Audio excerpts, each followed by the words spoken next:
So let's pick up again with the second ayah. So we were on yadkhuluna. So it comes from the root dakhala.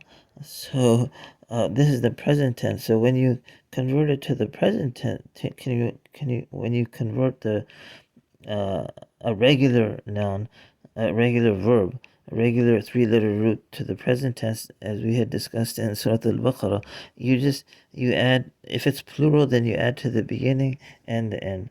Whereas if it was just singular, then you would just add to the front because it's a present tense. So here it's plural, so yadkhuluna. Dakhala yadkhulu. So the middle mnemonic gets a dhamma. Uh, khu.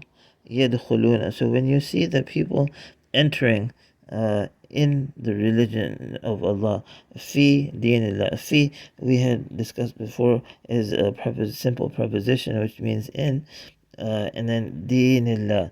So dinillah is an added to an addition construction, again a possessive, where the last noun Allah uh, is always takes the last letter of the added to always takes a kasra, and the addition depends on the position, its position in the sentence. So since it's coming after a preposition or an article of luring, the last letter gets a kasra. Dini. Deen, of course, comes from the root dal ya nun, or dal, where the middle mnemonic is a mud letter, alif or ya, dana.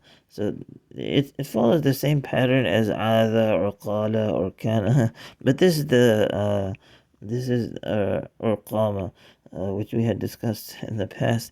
But this is the noun of that root, deen. So deen. Uh, Deen means a religion or way of life. So when you see the people entering the religion of Allah or the way of life of Allah that He has prescribed for us, afwaja, afwaja. So afwaja comes from the root fa, wow, jim, and again it's the same general where the middle mnemonic in the past tense is an alif. So um, fa, wow, jim, and this is the noun of that root. So a plural noun. So foj, foj is the singular, which means throng of throngs, a throng of people, or throng of animals, or a throng of people. Foj, foj is means throng, but afwaj is throngs. It's the plural of that singular noun. So afwaj. Uh, so when you see the people entering the religion in the religion of Allah, afwaj, in throngs. So it's singular. So it takes, and it's the object of this sentence. So it takes two fathas, afwajan. Okay, so that's the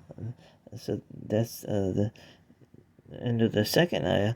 But then the third ayah, Allah subhanahu wa ta'ala introduces us to how to uh, uh, introduce us a little bit more to imperative cases, imperative tenses of verbs, command tenses, you could say. So the two that are being mentioned here are form 2 and form 10. Uh, so it's form 10 over here. So form 2, which we hadn't discussed too much about in the past. All you do is you just put a shadda on the middle mnemonic. So instead of fa'ala, it becomes fa'ala. So here, the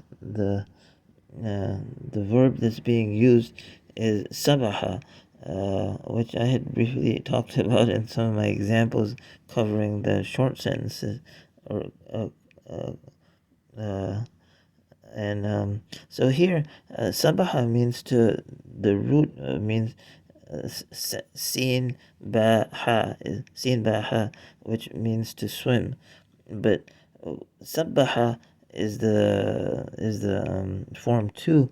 So it means to glorify Allah. So let's stop there.